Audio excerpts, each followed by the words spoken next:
Imagine holding a ball of death that could end everything with the push of a button. Wait, what? A ball of death? Are you serious? Yes, it's called the Demon Core, a plutonium sphere that claimed lives during its testing for nuclear weapons. The incidents surrounding it illustrate just how perilous the pursuit of atomic power was, especially in those early days. So, how did this ball of plutonium come to exist in the first place? The Demon Core was fabricated during the Manhattan Project, a monumental effort by the United States to develop nuclear weapons in World War II. That's fascinating, but how exactly was it made? It consisted of two plutonium-gallium hemispheres and a ring to prevent neutron leakage. This configuration ensured that the core was ready for detonation near the war's end. So it was intended to be used against Japan? Exactly, but after Japan's surrender, it remained at Los Alamos unused, just waiting to be tested. This sounds thrilling and dangerous, but what went wrong during the experiments? On August 21st, 1945, physicist Harry Daghlian was conducting experiments to ensure the core remained subcritical, and a tragic mistake turned the core supercritical. Daghlian was alone and dropped a neutron-reflective brick onto the core, resulting in a fatal burst of neutron radiation.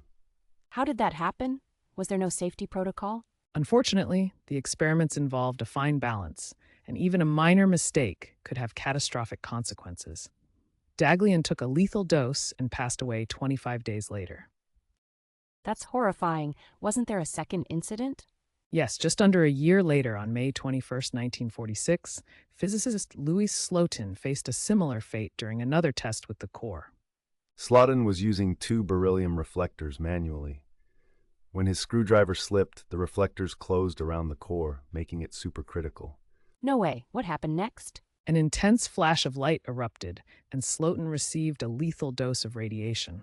He died 9 days later, but his quick movements shielded others present in the lab from the worst effects. So what happened after these tragic incidents? Research into the health effects followed, leading to findings published in 1951 and later comprehensive reports in the late 70s. These reports helped to shape safety protocols in nuclear science. But did everyone involved get sick? Two nearby machinists who were 20 to 25 feet away weren't treated, highlighting the randomness of radiation exposure. Afterward, the core was dubbed the Demon Core, and hands-on experiments ceased.